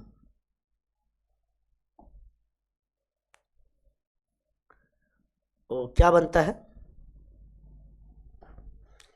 वो क्या बनता है, एक और सवाल यहीं से बनता है। और वो सवाल है मेरे भाई, उसी पर एक और सवाल बन जाता है जब ये पढ़ लेते हैं। तो एक सवाल और बनता है यहाँ से, जिसको हम लोग कहते हैं मेरे भाई इबारती प्रश्न, जिसको हम लोग कह सकते हैं स्टेटमेंट टाइप क्वेश्चन। ठीक है, ये बनते हैं। जैसे नाव धारा का सवाल हो गया, रेलगाड़ी का सवाल हो गया, और एज प्रॉब्लम हो गई, चतुर्भुज के ऊपर सवाल, आयत उसके विकर्ण क्षेत्रफल पर सवाल, और संख्याओं के क्रमागत संख्याओं के वर्ग और घन पे सवाल। ऐसे करके ढेर सारे सवाल आप लगाए होंगे। तो ये इबारती टाइप के प्रश्न बन जाते हैं, इबारती प्रश्न। ठीक है, और इसके बाद लास्ट में जो बनते हैं वो इस पर और भी कुछ मिक्स टाइप के क्वेश्चन बनते हैं। तो उसी की श्रृंखला में आपको ये सारी चीज़ें आप पढ़ चुके हैं। और जो बच्चे नहीं पढ़े हैं, आप हमारे चैनल पे जा करके ये पूरा चैप्टर आराम से आप कंप्लीट कर सकते हैं। मैंने पूरा डिटेल से आपको पढ़ाया है, ठीक है ना। उसमें लगभग मैंने पूरी प्रश्नावली के भी सवाल लगवा दिए हैं, इसमें पढ़ाए हैं एकदम एक एक करके, आप वहाँ से कंप्लीट कर सकते हैं। तो मैं क्यों कह रहा हूँ कि यहाँ से आपको ये रिवीजन करना है। एकाध दुक्का क्वेश्चन जो यहाँ से संभावना है एमसीक्यू में पूछे जाने की, वो मैं आपके सामने रख देता हूँ। जिसमें पहला एक सवाल, जहाँ तक मैं देख रहा हूँ, एक सवाल आपके सामने मैंने देखा कि अच्छा सवाल है, तो वो सवाल मैं यहाँ आपके सामने रखना चाहता हूँ।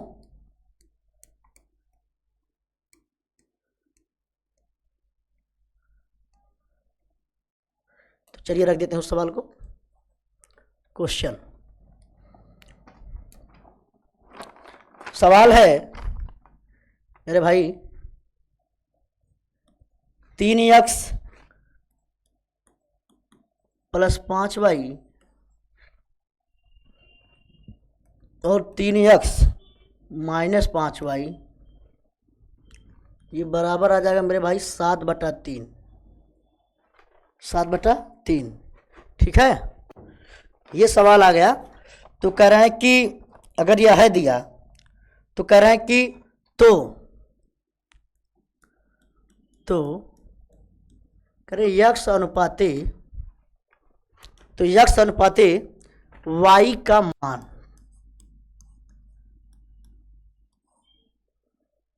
बताइए यक्स का मान यहाँ होगा, ये होगा, जिसमें पहला ऑप्शन दे रहे हैं, पहला ऑप्शन दे रहे हैं मेरे भाई 25/6, बल्कि मैं ऑप्शन कुछ और से लिख लेता हूँ। पहला ऑप्शन दे रहे हैं 25/6,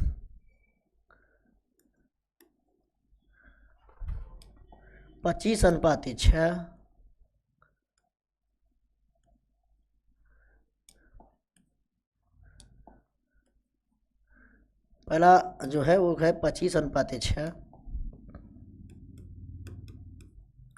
दूसरा जो ऑप्शन है वो कह रहे हैं मेरे भाई 5:3। तीसरा ऑप्शन है 3:5। और चौथा ऑप्शन मेरे भाई 7:3। उम्मीद है आपको दिख रहा होगा जी। तो इस सवाल को कैसे लगाना है वो आप समझिए। यहाँ से देखिए मैं लगा रहा हूँ, तिरछा तिरछा बुरा कर लीजिए तो हो जाएगा 3×3 = 9x, 3×5 = 15y बराबर 3×7 = 21x माइनस 5×7 = 35y। अच्छा, इसको सॉल्व कर लेते थोड़ा सा ना। तो इसको इधर ले आइए, 35 को इधर लाइए तो 35y और ये प्लस 15y प्लस 35y बराबर 21x और माइनस 9x।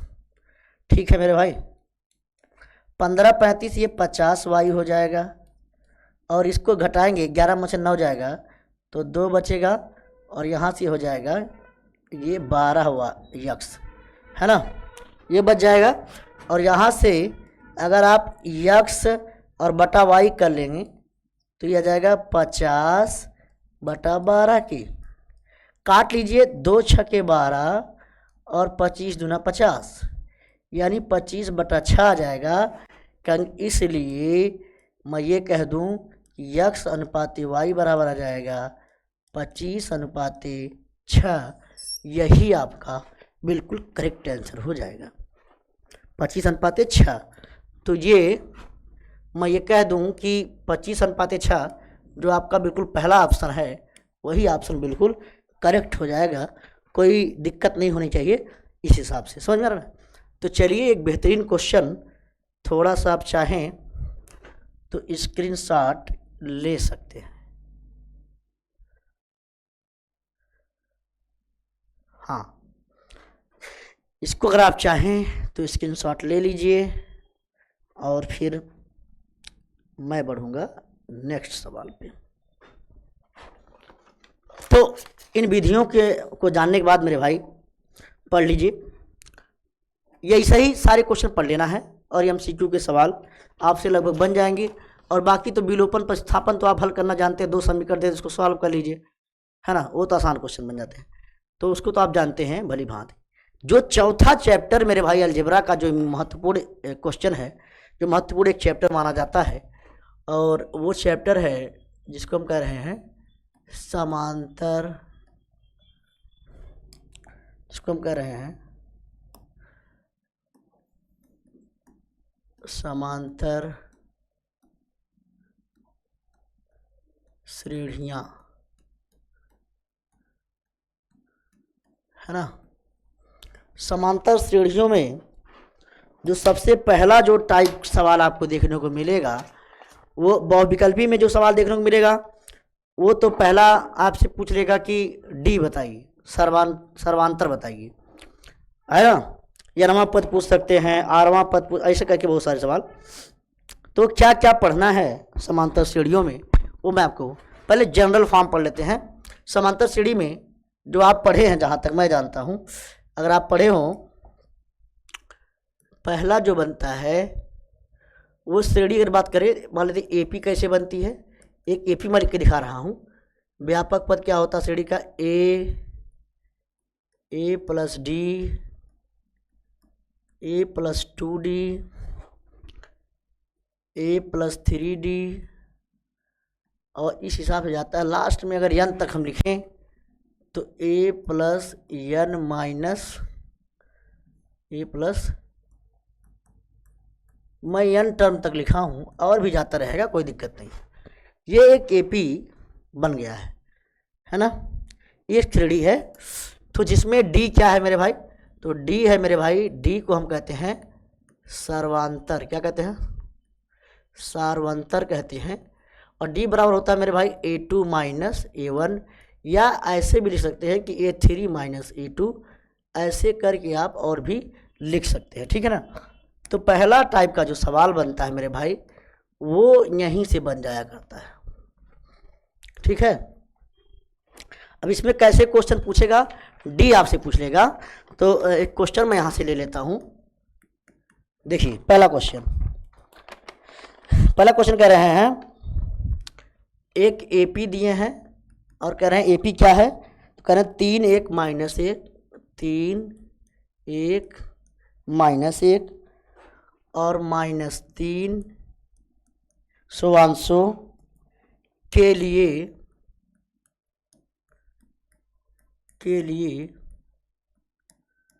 सारवंतर होगा। ये सवाल आपसे पूछा गया दोस्त। तो जिसमें पहला ऑप्शन हम दे रहे हैं, पहला ऑप्शन मेरे भाई -2 -1, बल्कि चेंज ही कर लेते हैं। पहला जो ऑप्शन दे रहे हैं मेरे भाई, वो पहला ऑप्शन दे रहे हैं -1। पहला ऑप्शन दे रहे हैं मेरे भाई, 1 मिनट। पहला ऑप्शन दे रहे हैं मेरे भाई -2 1। तीसरा ऑप्शन 2 और चौथा ऑप्शन कड़ी में 5। देखिए ये सवाल है, तो आप कैसे निकालेंगे? कहेंगे डी बराबर, तो मैं अभी आपको पढ़ा के आया हूँ। कहेंगे हाँ सर पढ़ाया तो आपने, आप जानते भी हैं A2 माइनस A1 या A3 माइनस A2। तो निकाल लीजिए यहाँ से। A2 का मान कितना है मेरे भाई 1 और A3 का मान कितना है 3, तो घटा लीजिए तो क्या आएगा -2। इसका मतलब D बराबर क्या निकल के आया -2। और इस तरीके से बहुत ही आसान सवाल आपसे पूछा जाता है, तो डरने की कोई ज़रूरत नहीं है मेरे भाई, इस हिसाब से आप लगा लेंगे। ठीक है, यहीं पर मैं चाह रहा हूँ कि एक क्वेश्चन और हो जाए, तो कर ही लेते हैं एक क्वेश्चन। एक और क्वेश्चन देखिए बढ़िया सा, एक और यहीं से एक और क्वेश्चन मैं इसको डी पे करा देता हूँ, तो उसको भी लिख लीजिए आप लोग। पहला है 3 प्लस कड़ी में 2, ये भी एक एपी ही दे रहे हैं, एपी दे रहे हैं। एक कह रहे हैं कि 3 प्लस कड़ी में 2, 3 प्लस 2 कड़ी में 2, और फिर कह रहे हैं 3 प्लस 3 कड़ी में 2 सोवांशों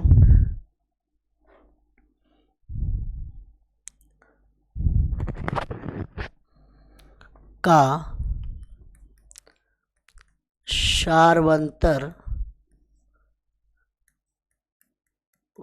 होगा, है ना।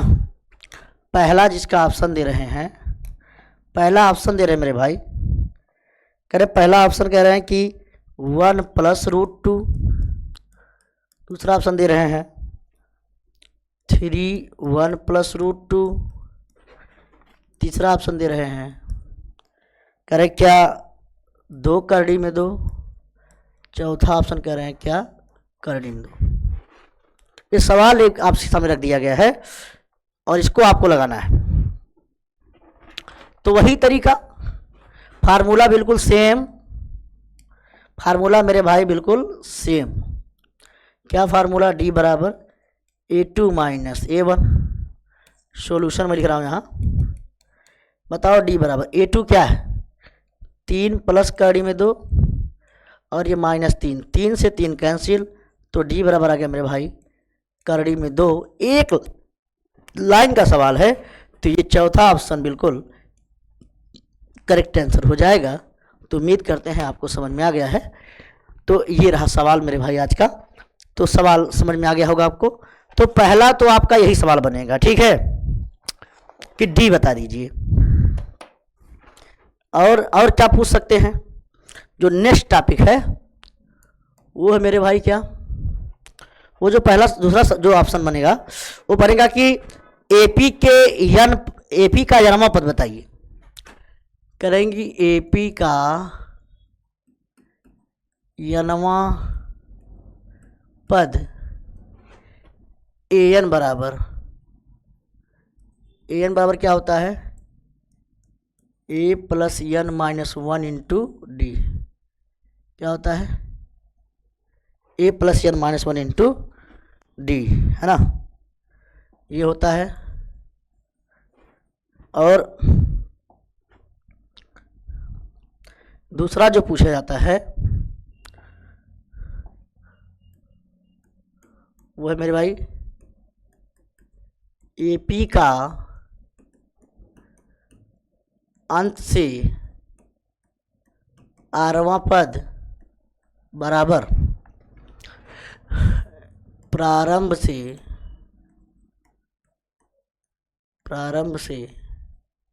ये प्रारंभ से एपी का अगर आपको अंत से आरवां पद पूछ लिया जाए तो प्रारंभ से एन माइनस आर प्लस वनवां पद, ये फार्मूला होता है। ठीक है, ये सवाल पूछ लिया जाता है अक्सर। तो ये, और एक और सवाल,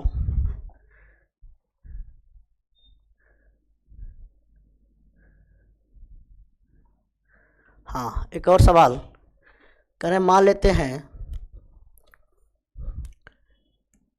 एपी का, यदि एपी का प्रथम पद ए तथा अंतिम पद यल हो तो यन बराबर फार्मूला होता है n by two A plus L. और कह रहे हैं यहीं पर मेरे भाई कह रहे हैं यदि एपी के n पदों का योगफल पूछ लिया जाए तब Sn बराबर होता है, n by two A plus N minus one into D. इस पर भी बनता है सवाल, है ना, इस पर भी एक सवाल बनता है। तो चलिए, ऐसा ही सवाल बनता है। और एक सवाल और कभी कभी अक्सर पूछ लिया जाता है कि एपी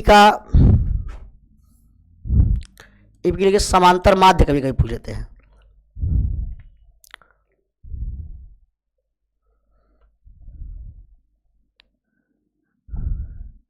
यदि ये कहते कि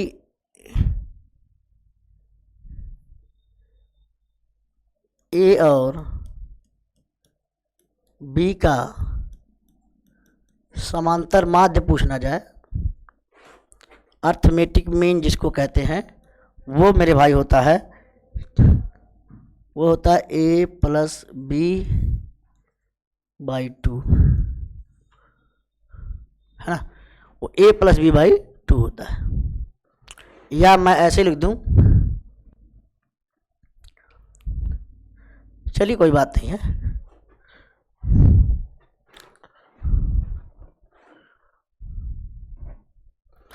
एक सवाल और है, लेकिन एक और प्रश्न कभी पूछता है लेकिन दिया नहीं है, इसलिए मैं उस पर बात नहीं कर रहा हूँ। यहाँ से एक आध क्वेश्चन और मैं करा देता हूँ, वो क्वेश्चन भी आप देख लीजिए। एक सवाल है, उस सवाल मैं आपके सामने ले लेता हूँ।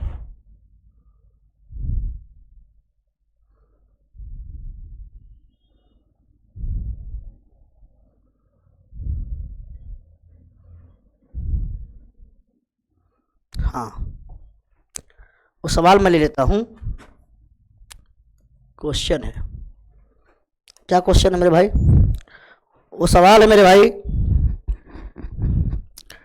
करें कि समांतर श्रेणी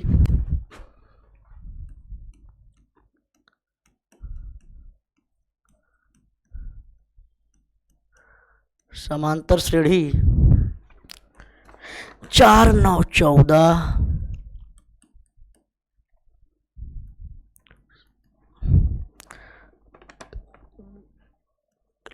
254 लास्ट में का अंत से 10वां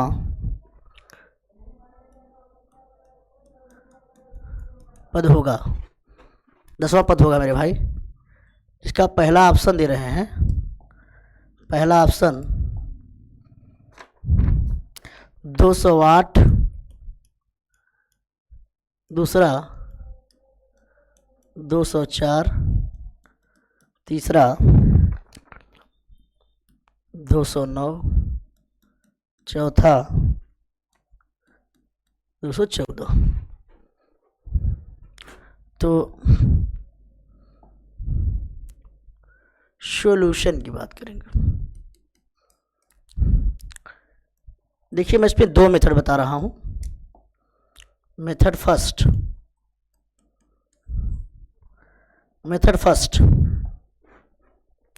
ये सवाल जब आए तो आपको लगाने का 2 तरीका है। एक तो बाई फार्मूला, एक ये है कि अंतिम वाला जो पद है उसको आप क्या मान लीजिए पहला पद, और जो डी है उसका निगेटिव कर लीजिए। यहाँ क्या करना है, डी बराबर पहले निकाल लीजिए। तो डी बराबर देखिए क्या करना है, जब अंत से पूछे तो डी कैसे निकालते हैं। डी पहले तो फार्मूला वैसे होता है a2 - a1, लेकिन यहाँ ऐसे नहीं करना है। आपको जब डी बोले तो इसको फर्स्ट मान लेना है। तो मैं ऐसे कर देता हूँ, डी को क्या कर देना है, बड़ा गड़बड़ हो गया।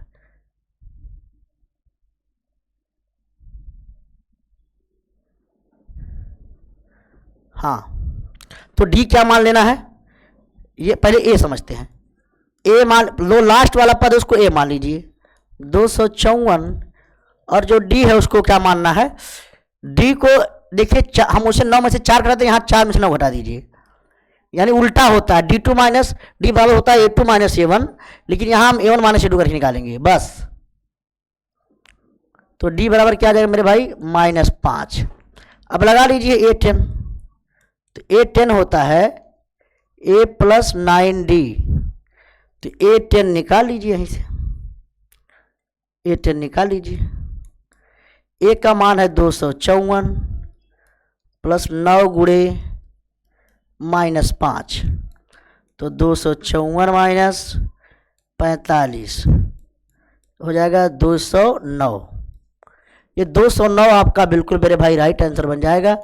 ये एक इम्पोर्टेंट सवाल है। पहला तो मेथड आसान है, क्या मैंने बताया, जो अंतिम वाला पद है उसको ए मान लीजिए, पहला पद मान लीजिए, और जो डी निकालते हैं हम a2 - a1 करते हैं। पहले आप डी वैसे नॉर्मल निकाल लीजिए, नॉर्मल निकाल लीजिए डी, और जब उसके बाद अंत से पूछा गया तो डी को क्या कर देना है, निगेटिव कर देना है, यानी माइनस कर लेना है। वैसे निकालते तो 9 में से 4 जाता तो 5 आता, लेकिन यहाँ हम थोड़ा सा माइनस लगा देंगे तो ये -5 हो जाएगा। बस इतना ही करना। सेकंड वाला जो मेथड है, यहीं पर मैं मेथड सेकंड इंट्रोड्यूस करा दूं आपको। इसमें निकालना पड़ेगा आपको पदों की संख्या। तो n बराबर फार्मूला होता है, n बराबर होता है first number plus last number बटा डिफरेंस और +1। तो n निकाल लीजिए। n कैसे निकालेंगे, फर्स्ट कितना है 4, लास्ट कितना 254, डिफरेंस कितना 5 का, और +1 जोड़ दीजिए। तो 54 और 4 58 हो जाएगा 200। अच्छा, डिफरेंस कितने का मेरे भाई, हाँ 254, यहाँ फर्स्ट प्लस नहीं मेरे भाई, माइनस, यहाँ माइनस लगा दीजिए। ये मैंने पूरा एक बार फिर से देख लीजिए। यह बराबर होता है लास्ट माइनस फर्स्ट नंबर बटा डिफरेंस और +1। लास्ट है 254 और फर्स्ट है 4, डिफरेंस मेरे भाई 5 + 1 निकाल लीजिए। 254 में से जाएगा तो 250 बटा 5 और +1, 5 × 25, ये 50 + 1 हो जाएगा 51 आ जाएगा। क्या मेरे भाई आ जाएगा 51, n का मान 51 आ गया मेरे भाई। तो अब यही फार्मूला लगा देना है। तो कहेंगे अतः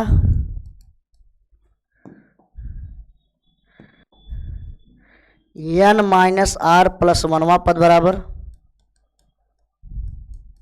n का मान है मेरे भाई 51, 10 आरमा प्लस 1। 51 में से 10 जाएगा तो 41 में से 1 जाएगा तो 42, 42वां पद है ना, 42वां पद ये निकल जाएगा ना।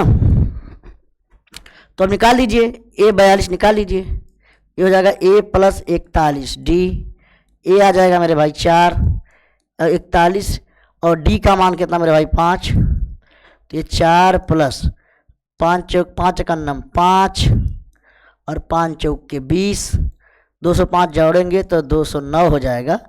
ये रहा है आपका आंसर। तो ये दो मेथड है मेरे भाई, इसमें पहले n निकालना पड़ेगा ये, लेकिन ये सबसे आसान मेथड यही है, आपको ऐसे ही लगाना है, कंसेप्ट वाला मेथड लगाना है। ये आपका हो गया। तो इस तरीके से मैंने आपको आज 3-4 चैप्टर की पूरी समरी बताई है कि क्या क्या पढ़ना है और कहाँ कहाँ से इम्पोर्टेंट MCQ जो थे मैंने आपसे करा दिया है। अब आप आंसर वगैरह देखेंगे तो लगभग सारे इम्पोर्टेंट क्वेश्चन मैंने आपका कवर करा दिया है। तो आप उम्मीद करते समझ में आया होगा। तो आज की क्लास हम इतनी ही रखते हैं, बाकी मैं आपका नेक्स्ट क्लास में लेकर आऊँगा एक चैप्टर इम्पोर्टेंट जो त्रिभुज का है। मैं त्रिभुज का चैप्टर लेके आऊँगा आपका, त्रिभुज और निर्देशांक ज्यामिति, और जो 8वां चैप्टर है मेरे भाई शायद सर्कल का होगा या पृष्ठीय क्षेत्रफल आयतन जो भी हो। तो 2-3 चैप्टर का हम एक बार फिर साथ में लेकर आएंगे और फिर मैं आपको महत्वपूर्ण क्वेश्चन की श्रृंखला करा दूंगा और बता दूंगा क्या क्या टॉपिक इंपॉर्टेंट उसको पढ़ना है आपको। तो अगले टॉपिक में हम बोलेंगे त्रिभुज का क्वेश्चन लेकर के, और एक और चैप्टर निर्देशांक ज्यामिति का हम इंपॉर्टेंट क्वेश्चन ले लेंगे। ये 2 ही 3 चैप्टर का करेंगे एक बार में, तो 1.5 घंटे में हम लोग कंप्लीट कर लेंगे, ठीक है ना। तो चलिए आप इसको स्क्रीनशॉट ले लीजिए।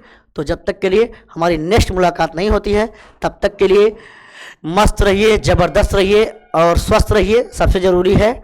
और वंश एजुकेशन ऑनलाइन क्लासेस के साथ बने रहिए और हमें कमेंट करके बताइए कि आपको और किस पार्ट में प्रॉब्लम हो रही है। अभी भी आप लोग ऐसा कोई सा पार्ट जो है जो आप नहीं कर पा रहे हैं, हमको कमेंट करिए और आपके सुझाव भी हमें दे सकते हैं। और अगर क्लास समझ में आई तो अपने दोस्तों को हमारी क्लास शेयर भी करिए और लाइक भी करिए, चैनल को सब्सक्राइब भी कर लीजिए। तो चलिए, बहुत बहुत धन्यवाद, बहुत बहुत शुक्रिया।